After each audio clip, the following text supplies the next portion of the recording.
இன்றைக்கு நான் வேதத்தில் கடந்த நாட்களில் வாசிக்கிற பொழுது எஸ்தர் புஸ்தகத்தை நான் வாசிக்க ஆவியானவர் உதவி செய்தார். எஸ்தர் புஸ்தகத்தை வாசிக்கிற பொழுது ஒரு வசனத்தை தேவன் எனக்கு காண்பித்து கொடுத்தார். அது ரொம்ப ஆச்சரியமாக இருந்தது. அந்த வசனத்தை மாத்திரம் இன்றைக்கி நான் உங்களிடத்தில் பேச விரும்புகிறேன். அந்த வார்த்தை அநேகருக்கு ஆசீர்வாதமாக இருக்கும் என்று நான் விசுவாசிக்கிறேன். கர்த்தர் நம்மை ஆசீர்வதிப்பாராக. நீங்கள் எஸ்தர் புஸ்தகம் 9ஆம் அதிகாரம் 1வது வசனத்தை எடுத்து யாராவது ஒருத்தர் சத்தியமாக வாசிங்க பார்க்கலாம். ராஜாவின் வார்த்தையின்படியே அவனுடைய கட்டளையின்படியும் செய்யப்படுகிறதற்கு ஆதார் மாதம் என்கின்ற 12ஆம் மாதம் 13ஆம் தேதியிலே யூதரின் பகைஞர் அவர்களை மேற்கொள்ளலாம் என்று நம்பினார்களே, அந்நாளில் தானே யூதரானவர்கள் தங்கள் பகைஞரை மேற்கொள்ளும்படிக்கு காரியம் மாறுதலாய் முடிந்தது. அல்லேலூயா சொல்லுங்க பார்க்கலாம். கர்த்தர் எப்படிப்பட்டவர் அப்படின்னா, முதல்ல கர்த்தரை பற்றி நம்ம தெரிஞ்சுக்கணும். விசுவாசம்ங்கிறது என்ன? விசுவாசம்னா என்னங்க? நம்பப்படுகிற உறுதியும் காணப்படாதவைகளின். இது நம்ம எல்லாத்துக்கும் தெரிஞ்ச வசனம். உண்மையான விசுவாசம்ங்கிறது என்ன தெரியுமா? விசுவாசம் எதில் வளரும் தெரியுமா? கேள்வியில். கேள்வின்னா என்ன கேள்வி? கேட்குற கேள்வி கிடையாது. நீங்கள் காது கொடுத்து கேட்குறீங்க பாருங்கள் வசனம், அந்த கேள்வியினால் விசுவாசம் வளருது. விசுவாசம்ங்கிறது என்ன தெரியுமா? நீங்கள் கர்த்தரை எந்த அளவுக்கு அறிஞ்சு வச்சுருக்கிறீங்களோ அதுதான் உங்கள் விசுவாசம். ஆமேன்னு சொல்லுங்க பார்க்கலாம். இங்கே இருக்கிற எல்லாருக்கும் ஒரே விசுவாசம் கிடையாதுங்க. ஒருத்தவங்க 10 வருஷம் கிறிஸ்தவர்களாக இருக்கலாம், ஒரு சில பேர் பரம்பரை கிறிஸ்தவர்களாக இருப்பாங்க, ஒரு சில பேர் பாருங்கள் 1 வருஷம் 2 வருஷம் தான் இருக்கும். ஆனால் இங்கே இருக்கிற எல்லாருக்குள்ளேயும் விசுவாசம் பார்த்திங்கன்னா மாறி மாறி இருக்குது. எனக்கு இருக்கிற விசுவாசம் உங்களுக்கு இருக்குமான்னு எனக்கு தெரியாது, உங்களுக்கு இருக்கிற விசுவாசம் எனக்கு இருக்குமான்னு தெரியாது, உங்கள் பக்கத்தில் இருக்கிறவங்களுக்கு உங்கள் விசுவாசம் இருக்குமான்னு தெரியாது. பாருங்கள், நம்ம எல்லாருக்குள்ளேயும் விசுவாசம் இருக்குது, ஆனால் வித்தியாசம் இருக்குது. எப்படி இந்த வித்தியாசம் வருது அப்படின்னா, ஒரு மனுஷன் கர்த்தரை குறித்து எந்த அளவுக்கு அறிஞ்சு வச்சிருக்கிறானோ அதுதான் அவனுடைய விசுவாசத்தோட அளவு. ஆமேன்னு சொல்லுங்க பார்க்கலாம். கர்த்தர் நல்லவர் அப்படின்னு நீங்கள் தெரிஞ்சு வச்சிங்கன்னா அதுதான் உங்கள் விசுவாசம். கர்த்தர் அற்புதங்களை செய்வார் அப்படின்னு தெரிஞ்சு வச்சுருந்தீங்கன்னா அது உங்கள் விசுவாசம். கர்த்தர் காரியங்களை மாற பண்ணுகிறவர் அப்படின்னு தெரிஞ்சிங்கன்னா அது உங்கள் விசுவாசம். ஆண்டவரை நாம் எந்த அளவுக்கு தெரிந்து கொள்கிறோமோ அந்த அளவுக்கு நம்முடைய விசுவாசம் வளருது. உங்கள் விசுவாசம் வளரணும்னா நீங்கள் கடவுளை குறித்து நிறைய தெரிஞ்சுக்கணும். சொல்லுங்கள், கடவுளை குறித்து நான் நிறைய தெரிஞ்சுக்கும் பொழுது என் விசுவாசமும் அதிகமாக வளர ஆரம்பிக்குது. அதனால தான் பைபிள் படிக்கிறவங்கக்கிட்ட இருக்கிற விசுவாசம் பைபிள் படிக்காதவங்கக்கிட்ட இருக்கிறது இல்லை. காரணம் என்ன அப்படின்னா, அவங்க கடவுளை அதிகமாக தெரிஞ்சுக்கிறதுனால அவங்களுடைய விசுவாசம் வளர ஆரம்பிக்குது. ஆமேன்னு சொல்லுங்கப்பா. அல்லேலூயா. அப்போ ஒரு விஷயத்தை நல்லா புரிஞ்சுக்கங்க, நம்முடைய ஆண்டவரை குறித்த அறிவு நமக்கு எப்பவும் இருக்கணும். நம்முடைய ஆண்டவர் எப்படிப்பட்டவர் என்று வேதம் சொல்லுகிறது என்றால், அவர் காரியத்தை மாறுதலாய் முடிய பண்ணுகிறவர். அல்லேலூயா. காரியத்தை மாறுதலாய் முடிய பண்ணுகிறவராம். ஆமேன்னு சொல்லுங்க பார்க்கலாம். இந்த எஸ்தர் புஸ்தகத்தில் நீங்கள் பார்க்கிற பொழுது நம்ம எல்லாருக்கும் தெரியும் பாருங்க. எஸ்தர் புஸ்தகத்தில் ஆமான் என்கிற ஒரு மனுஷன் இருக்கிறான். அந்த ஆமான் என்கிற மனுஷன் என்ன பண்ணுறான் அப்படின்னா, மொர்தெகாய்க்கு எதிராக ஒரு பயங்கரமான ஒரு காரியத்தை செய்கிறான். நீங்கள் எடுத்து வாசிக்கிற பொழுது எஸ்தர் புஸ்தகம் அதில் 3ஆம் அதிகாரத்தை எடுத்துக்கங்க பார்க்கலாம். 1வது வசனத்திலிருந்து அப்படியே கண்டினியூஸாக வாசிங்க.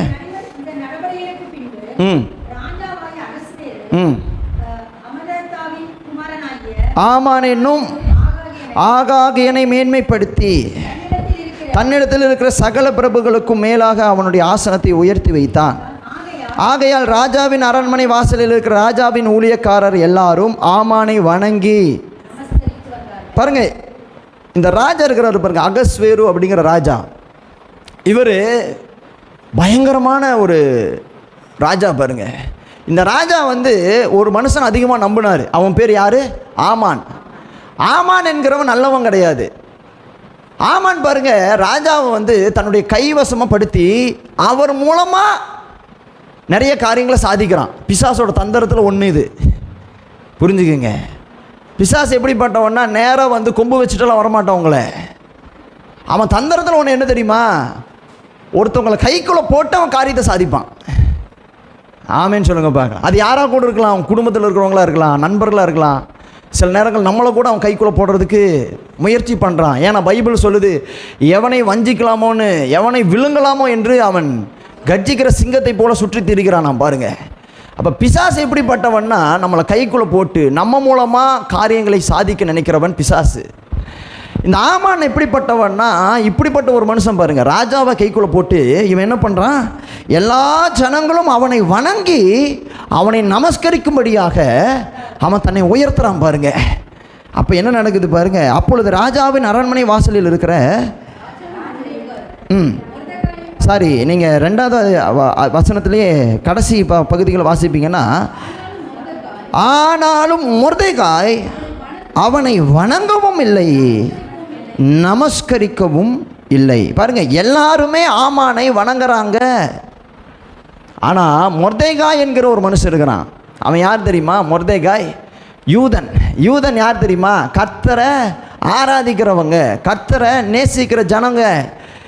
அந்த கர்த்தருடைய ஜனத்தில் ஒரு மனுஷன் யார்? மொர்தெகாய். இந்த மொர்தெகாய் என்ன பண்ணுறான் பாருங்க. ஆமானுக்கு முன்னாடி எல்லாரும் வணங்கினாலும் இந்த மொர்தெகாய் மட்டும் என்ன பண்ணுறான்?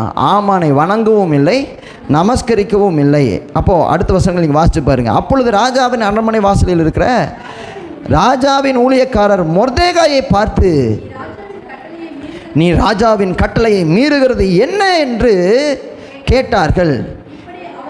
இப்படி அவர்கள் நாளுக்கு நாள் அவனோடு சொல்லியும் அவன் தங்களுக்கு செவிகொடாத போது தான் யூதன் என்று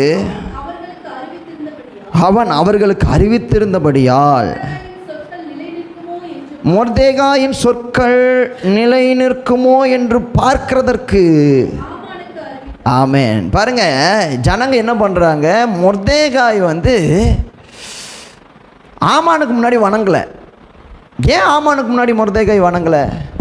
ஏன் வணங்கலைன்னா, கர்த்தருடைய கட்டளையில் ஒன்று என்ன தெரியுமா, என்னை அன்றி வேறே தேவர்கள் உங்களுக்கு உண்டாயிருக்க வேண்டாம், வேற ஒரு தெய்வங்களை நீ உண்டாகக்கூடாது, நீ நமஸ்கரிக்கவும் கூடாது, அதை வணங்கவும் கூடாது, நமஸ்கரிக்கவும் கூடாதுன்னு கர்த்தர் கட்டளையாக கொடுத்துருக்கிறாரு பாருங்க. இப்போ மொர்தெகாய்க்கு கர்த்தருடைய வசனம் தெரியும். அதனால் என்ன பண்ணுறான் மொர்தெகாய்? ஆமானா வணங்கலை. ஆமேன்னு சொல்லுங்க பார்க்கலாம். வார்த்தை இருக்கிறதுனால மொர்தெகாயால் ஆமானா வணங்க முடியலை.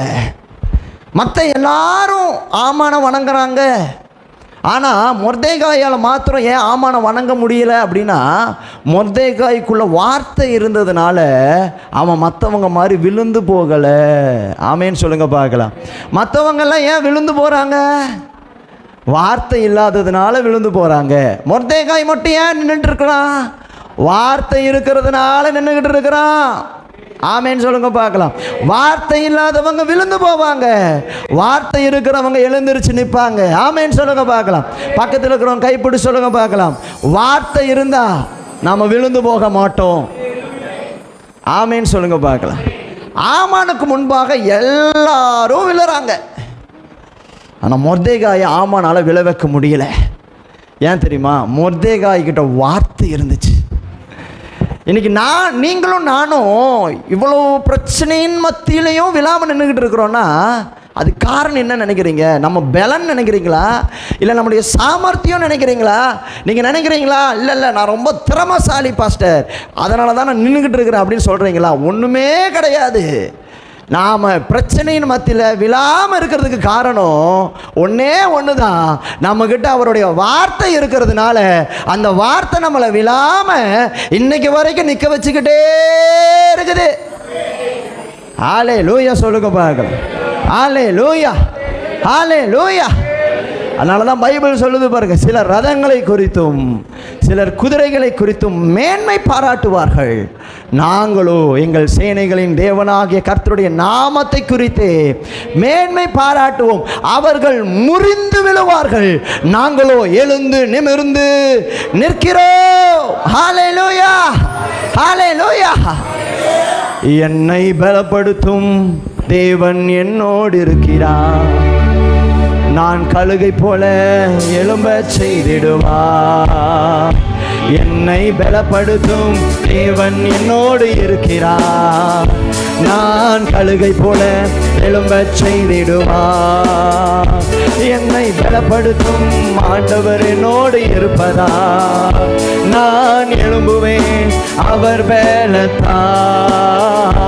என்னை பலப்படுத்தும் ஆண்டவர் என்னோடு இருப்பதால் நான் எழும்புவேன் அவர் பலத்தால். ஹல்லேலூயா. எத்தனை பேர் சொல்றீங்க? வார்த்தை இருக்கிறவங்க விழுந்து போக மாட்டாங்க. சாத்ராக் மேஷாக் ஆபேத்நேகோ கிட்ட வார்த்தை இருந்துச்சு.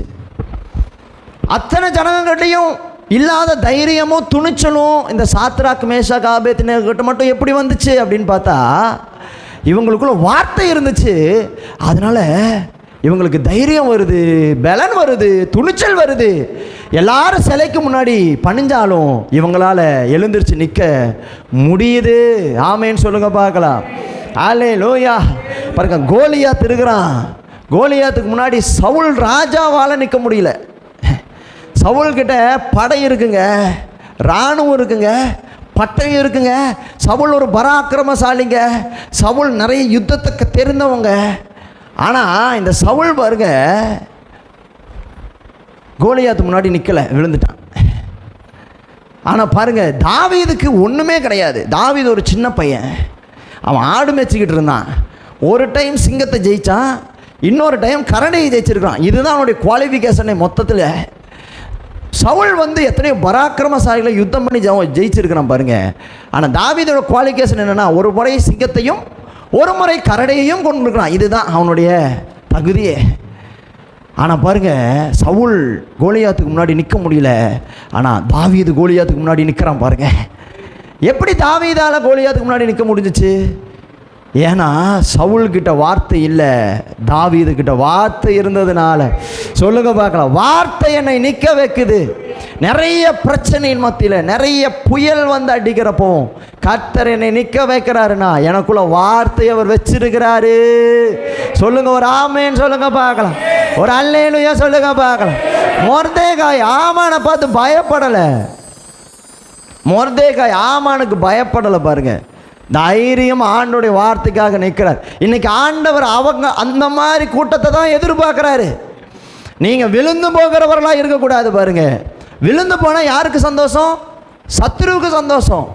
நீங்கள் எழுந்திருச்சா யாருக்கு சந்தோஷம்? கர்த்தருக்கு சந்தோஷம். ஆமேன்னு சொல்லுங்க பார்க்கலாம். நீங்கள் சத்துருவை சந்தோஷப்படுத்துகிறவங்களா இருக்கிறீங்களா, இல்லை கர்த்தரை சந்தோஷப்படுத்துகிறவங்களா இருக்கிறீங்களா?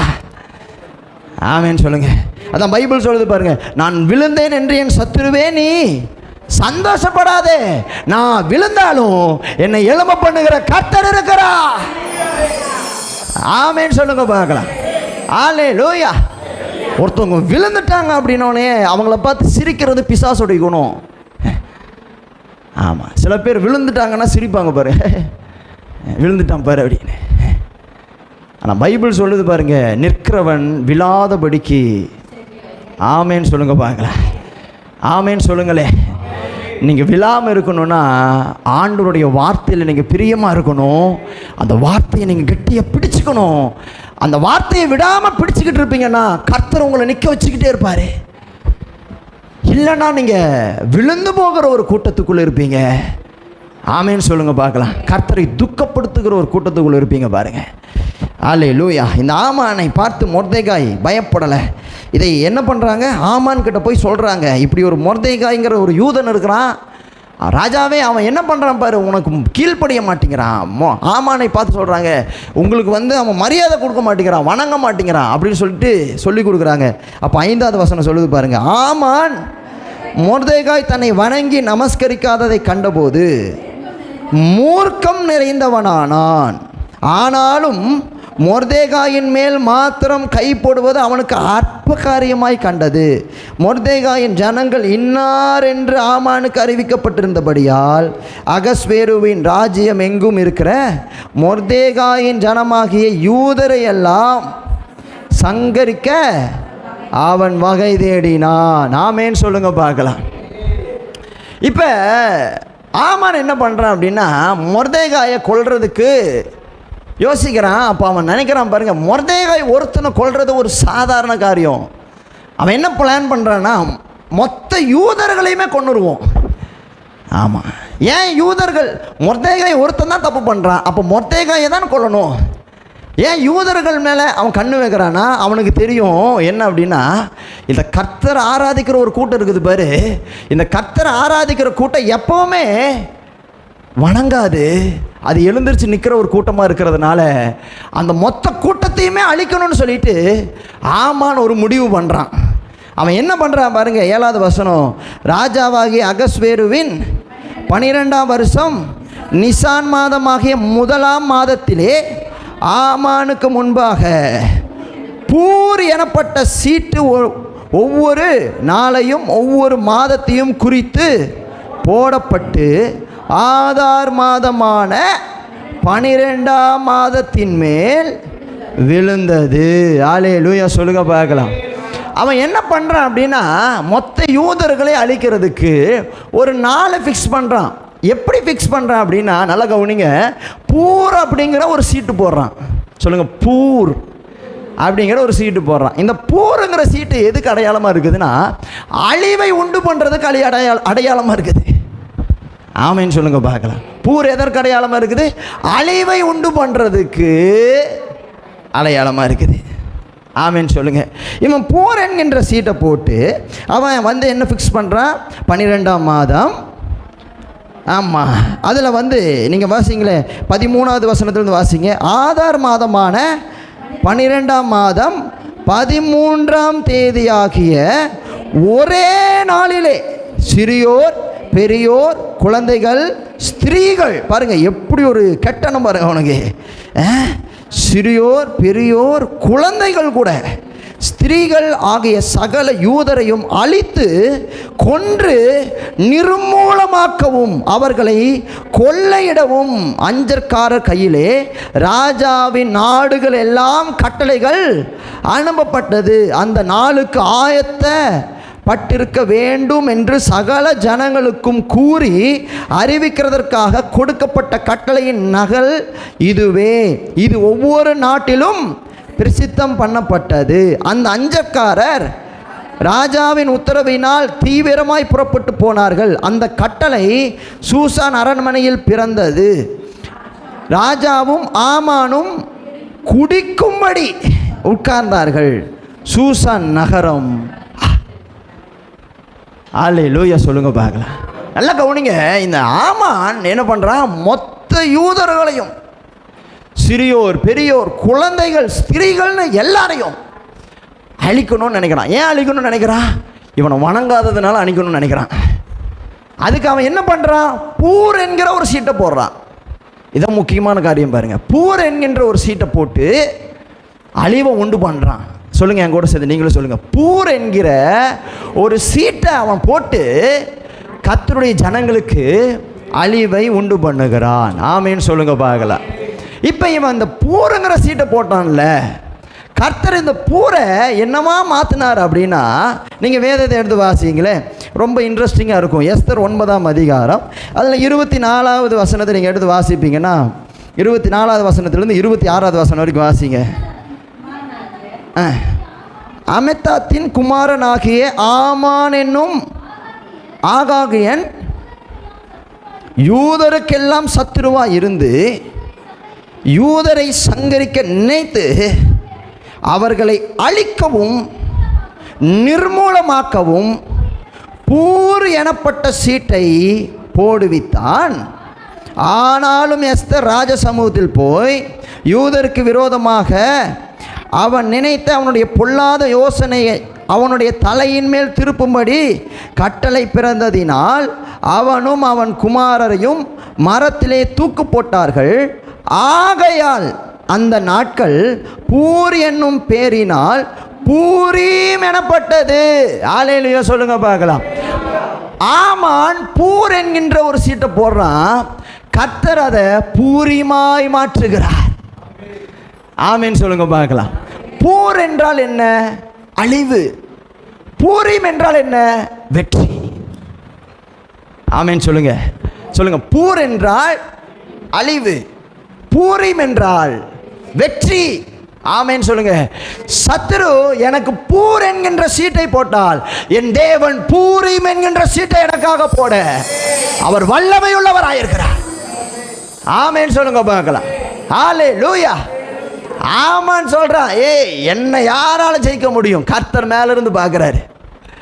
மொர்தேகாய் சாதாரணமானவன், ஆனா கர்த்தருடைய மனுஷன். கர்த்தருடைய மனுஷனுக்கு எதிராக எந்த மனுஷனால எழும்ப முடியும்?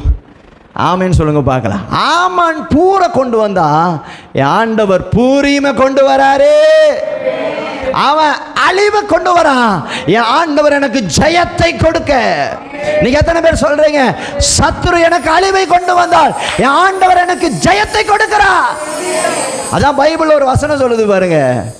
வெள்ளம் போல் சத்துரு வரும் பொழுது ஆவியானவர் நமக்காய். சொல்லுங்க, வெள்ளம் போல சாத்தான் வந்தாலும் ஆவிதானே கோடி பீடிப்பார். வெள்ளம் போல சாத்தான் வந்தாலும் ஆவிதானே கோடி பீடிப்பார். அஞ்சாதே என் மகனே, நீ அஞ்சாதே என் மகளே. ஆமென். அஞ்சாதே என் மகனே, நீ அஞ்சாதே என் மகளே. ஹல்லேலூயா, ஹல்லேலூயா. ஆமான் பூர் என்கின்ற சீட்டை போட்டு சொல்றான். இதுக்கப்புறம் யூதர்கள் ஒருத்தர் கூட 12வது மாதம் 13ஆம் தேதி ஒருத்தர் கூட இருக்க மாட்டாங்கன்னு சொல்றான். ஹல்லேலூயா. ஆனால் அந்த பூரம் என்கிற சீட்டை கர்த்தர் மாத்துறாரு. சொல்லுங்க, மாத்துறாரு. எப்படி மாத்துறாருன்னா பூரீமாக்குறாரு. பூருங்கிறது ஒரு சீட்டு. பூருங்கிறதுக்கான அர்த்தம் என்னன்னா சீட்டுன்னு அர்த்தம். பூரீம் அப்படின்னா சீட்டுகள்னு அர்த்தம். ஆமென் சொல்லுங்க பார்க்கலாம். ஆமான் நமக்கு எதிராக ஒரு சீட்டை போடுறப்ப கர்த்தர் நமக்கு எதிராக இன்னொரு சீட்டை போடுறாரு. அவன் சொல்றான் ஒரு சீட்டோட இவன் வாழ்க்கை முடிஞ்சிருச்சுன்னு சொல்றான். ஆண்டவர் சொல்றாரு இந்த சீட்டோட இவன் வாழ்க்கை முடியாது, என்கிட்ட ஒரு சீட் இருக்கு. ஒரு சீட்டோட வாழ்க்கை முடிவதல்ல, கர்த்தர் கைகளில் இருந்து வருகிற அந்த சீட்டு. ஆமென் சொல்லுங்க பார்க்கலாம். சீட்டினால் அல்ல, என் கர்த்தர் இன்னொரு சீட்டை வச்சிருக்கிறாரு. அவர் வைத்திருக்கிற சீட்டு தான் என் வாழ்க்கையில பலிக்கும். எத்தனை பேர் நம்புறீங்க? சொல்லுங்க, வெற்றி உண்டு, வெற்றி உண்டு, வெற்றி உண்டு, நமக்கு வெற்றி உண்டு, வெற்றி உண்டு, வெற்றி உண்டு. ஆமென். வெற்றி உண்டு, வெற்றி உண்டு, வெற்றி உண்டு, நமக்கு வெற்றி உண்டு, வெற்றி உண்டு. ஓ hallelujah, hallelujah, hallelujah, hallelujah. Amen. Jesus, Jesus, Jesus. இன்னைக்கு சீட்டு வேற மாதிரி விழுந்துருச்சா? பயப்படாதீங்க. பிசாசு உங்கள் வாழ்க்கையில் ஒரு சீட்டு கொடுக்குறானா, அந்த சீட்டு உங்கள் வாழ்க்கையில் நடக்கும்னு நீங்கள் பயந்தீங்கன்னா நடந்துடும். நீங்கள் என்ன பண்ணணும் தெரியுமா? பிசாசோட சீட்டை தூக்கி போட்டு கர்த்தரை பாருங்க, அவர் நமக்காக சீட்டை வச்சிருக்கிறார். ஆமென் சொல்லுங்க பார்க்கலாம். எத்தனை பேர் நம்புறீங்க? எத்தனை பேர் விசுவாசிக்கிறீங்க? பூர என் கர்த்தர் பூரியமாக்குகிறார். பிசாசு எனக்கு புல் ஸ்டாப் வச்சா கர்த்தர் எனக்கு ஒரு கமா போட்டு திரும்ப ஆரம்பிக்கிறாரு. முடிஞ்சிருச்சுன்னு நினைக்கிறப்ப கர்த்தர் புதிய காரியத்தை செய்யறாரு. அதனால தான் பைபிள் சொல்லுது பாருங்க, இதோ சகலத்தையும் நான் புதிதாக்குகிறேன். உங்க வாழ்க்கை இந்த ஒரு சீட்டோட முடிஞ்சிரும்னு நினைக்காதீங்க. உங்களுடைய பிறப்பு சரியில்லாமல் இருக்கலாம் சிஸ்டர், நீங்கள் வசதி இல்லாமல் இருக்கலாம் பிரதர், நீங்கள் வியாதி உள்ளவர்களாக இருக்கலாம். உங்களுடைய வாழ்க்கையில் ஒரு சீட்டோட முடிக்கிறது இல்லை கர்த்தர். சத்துரு உங்களுக்கு ஒரு சீட்டு கொடுப்பானா, என் ஆண்டவர் இன்னொரு சீட்டை அவர் கையில் வச்சிருக்கிறார். ஆமென் சொல்லுங்க. பிசாசு எனக்கு ஒரு நேரத்தை குறிப்பான்னா, என் கர்த்தர் எனக்கு ஒரு நேரத்தை வச்சிருக்கிறார். எந்த நேரம் பாருங்க, அந்த 12வது மாதம் 13ஆம் தேதி ஆமான் நாள் குறிக்கிறான். அந்த நாளில் கர்த்தர் அதை எப்படி மாற்றிட்டாரா? 26வது வசனம் சொல்லுது பாருங்க. ஆகையால் அந்த நாட்கள் பூர் என்னும் பேரினால் பூரீம் எனப்பட்டது. அவன் அந்த நிருபத்தில் எழுதியிருந்த எல்லா வார்த்தைகளின் நிமித்தமும் தாங்களே இந்த விஷயத்தில் அனுபவித்தவைகளின் நிமித்தமும் தங்களுக்கு நேரிட்டவைகளின் நிமித்தமும் யூதர் அதை திடப்படுத்தி அந்த 2 நாட்களை குறித்து எழுதியிருக்கிறபடியே அவைகளை வருஷந்தோறும் அவைகளின் சரியான காலத்திலே ஆசரியாமல் இருப்பதில்லை என்பதையும், இந்த நாட்கள் எல்லா தலைமுறையிலும் வம்சங்களிலும் தேசங்களிலும் ஊர்களிலும் நினைவு கூறப்பட்டு ஆசரிக்கப்பட வேண்டும் என்பதையும், இந்த பூரீம் என்னும் பண்டிகை நாட்கள் யூதர்களுக்குள்ளே தவறி போகாமலும் அவைகளை நினைவு கூறுதல் தங்கள் சந்ததியாருக்குள்ளே ஒளிந்து போகாமலும் இருக்க வேண்டும் என்பதையும். ஆமேன்னு சொல்லுங்க பார்க்கலாம். இப்போ பூருங்கிறது ஆமாம் அழிவாக மாற்றினா, ஆனால் கர்த்தர் பூரிமை கொடுத்து சீட்டு மேலே இன்னொரு சீட்டை வச்சு ஆண்டவர் என்ன பண்ணுறாருன்னா அது ஒரு பண்டிகையாக மாற்றுறாரு. சொல்லுங்கள், பண்டிகையாக மாறுது. அவன் என்னோட வாழ்க்கையை அழிக்கணும்னு நினைக்கிறான். அந்த நாளில் கர்த்தர் அந்த வாழ்க்கையை வாழ்க்கையில் பண்டிகையாக மாத்துறாரு. ஆமேன்னு சொல்லுங்க பார்க்கலாம். அல்லேலூயா. எத்தனை பேர் சொல்கிறீங்க? ஒரு ஆமேன்னு சொல்லுங்க பார்க்கலாம். ஒரு அல்லேலூயா சொல்லுங்க பார்க்கலாம். என் வாழ்க்கையில் என்னங்க நடக்கும்? உங்கள் வாழ்க்கையில் என்னங்க நடக்கும்? அவர் என்ன சொன்னார் அதுதான் நடக்கும். அல்லேலூயா. சத்துரு சொல்கிறான், உனக்கு எதிராக சீட்டை போட்டாச்சு, நாள் குறிச்சாச்சு. ஏசபேல் எலியாவை பார்த்து சொல்கிறான், நாளைக்கு இந்நேரத்தில் என் தீர்க்கதரிசிகளுக்கு நடந்தது உனக்கு நடக்கலைன்னா என் தேவர்கள் எனக்கு சரியாகவும் அதற்கு அதிகமாகவும் எனக்கு செய்வார்கள்னு சவால் படுறான் ஏசபேல். ஆனால் கர்த்தர் பாருங்கள், எலியாவை கடைசி வரைக்கும் சாகவே அனுமதிக்கலை. ஆமேன்னு சொல்லுங்கள். பழைய ஏற்பாட்டில் ஆகட்டும் புதிய ஏற்பாட்டில் ஆகட்டும் 2 பேர் தான் இன்னும் சாகாமல் கர்த்தரிடத்தில் எடுத்துக்கொள்ளப்பட்டாங்களாம். ஒன்று யார்? ஏனோக்கு. இன்னொன்று ஆமேன் ஏனோக்கா. ஆமாம் ஏனோக்கு. அல்லேலூயா. பாருங்க, எலியா நாள் குறிக்கப்பட்டவன். எலியா நாள் குறிக்கப்பட்டவன். ஆனால் கர்த்தர் அந்த நாளை மாற்றிட்டாரு. சொல்லுங்க ஆமேன்னு சொல்லுங்கப்பா. அல்லேலூயா. அப்போ என்ன அர்த்தம் அப்படின்னா சிஸ்டர், நம்ம வாழ்க்கையில் சாத்தான் சொல்கிறதெல்லாம் நடக்க போகிறது கிடையாது. என் வாழ்க்கையில் என்ன நடக்க போகுதுன்னா கர்த்தர் என்ன சொல்கிறாரோ அதை தான் நடக்கும். ஆமேன்னு சொல்லுங்கள். ஆமாம், பூரை எனக்கு கொடுத்தா கர்த்தர் பூரியமாக மாற்றுறாரு. பூர் எனக்கு அழிவாக இருக்குது, பூரியம் எனக்கு ஒரு பண்டிகையாக மாறுது பாருங்க. அந்த நாள் எனக்கு ஒரு விசேஷமான நாள், அந்த நாள் நினைவு கூறுகிற நாள், அந்த நாள் ஆசரிக்கப்பட வேண்டிய நாள். ஆமேன்னு சொல்லுங்க பார்க்கலாம். எத்தனை பேருக்கு நான் பேசுகிறது புரியுது? எத்தனை பேர் விசுவாசிக்கிறீங்க?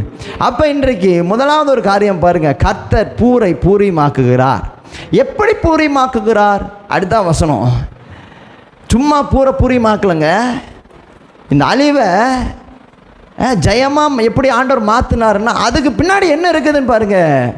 அதுக்கு பின்னாடி மொர்தேகாய் உபவாசம் இருந்து ஜெபம் பண்ணினான். ஆமேன்னு சொல்லுங்கள் பார்க்கலாம். சொல்லுங்கள், ஜெபமே ஜெயம். சொல்லுங்கள், ஜெபமே. உங்களுக்கு ஜெயம் வரணும்னா ஜெபம் வரணும். நீங்கள் ஜெபம் பண்ணாமல் ஜெயம் வராது. பக்கத்தில் கைப்பட்டு சொல்லுங்கள் பார்க்கலாம். ஜெபம் பண்ணினா தான் ஜெயம் வரும். ஜெபந்தான் ஜெயம். ஆமேன்னு சொல்லுங்கள் பார்க்கலாம். மனிதர்களுடைய மூளையால் செய்ய முடியாததை முழங்கால்கள் செய்யுது. நீங்கள் முழங்கால் போட்டு ஆண்டவர் சமூகத்தில் ஜெபிப்பீங்க அப்படின்னா உங்கள் வாழ்க்கையில் தேவன் ஒரு பெரிய ஜெயத்தை கொடுக்க வல்லமை உள்ளவராக இருக்கிறாருங்க. ஆமேன்னு சொல்லுங்கள். நம்ம சீக்கிரமாக பார்ப்போம். நீங்கள் வேதத்தை வாசிக்கிற பொழுது எஸ்தர் 4ஆம் அதிகாரம் அதில் 15வது வசனத்திலிருந்து வாசிங்களே. ம் ம் ம் ம் ம் ம்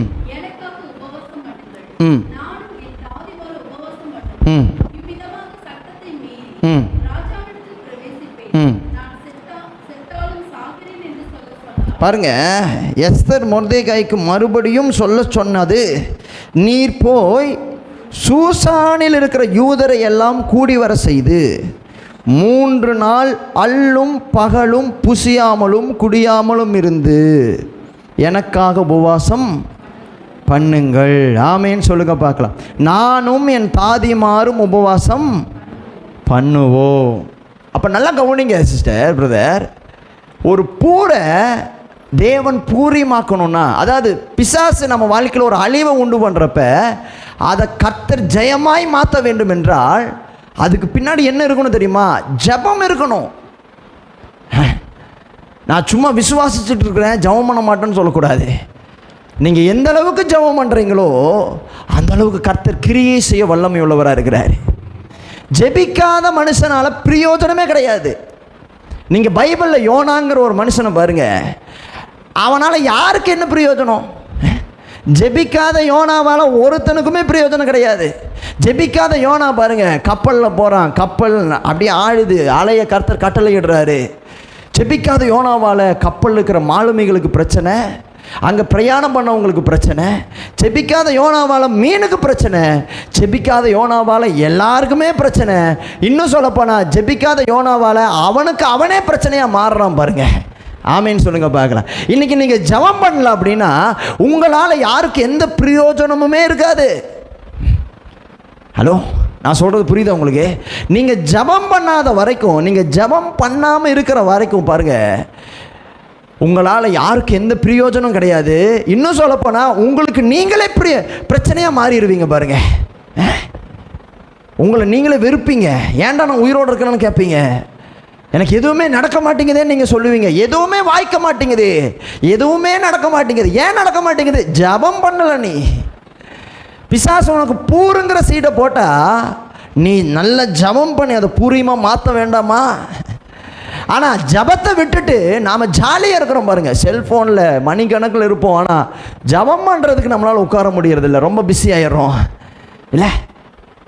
ரீல்ஸ் பார்க்குறதுல ரொம்ப ஆர்வமாக இருக்கிறோம், ஆனால் ஜெபம் பண்ணுறதுக்கு ஆர்வமே வரமாட்டேங்குது பாருங்கள். ஃப்ரெண்ட்ஸு கூட பேசுகிறதுக்கு அடடடா நேரம் பத்த மாட்டேங்குதுங்க. 24 மணி நேரம் பத்த மாட்டேங்குது. இன்னொரு மணி நேரத்தை கடன் வாங்கி 25 மணி நேரமாக பேசி பேசி பேசி உட்காந்துக்கிட்டு இருக்கிறோம். ஜெபம் பண்ண முடியல பாருங்கள். எவ்வளோ வேதனை பாருங்கள்.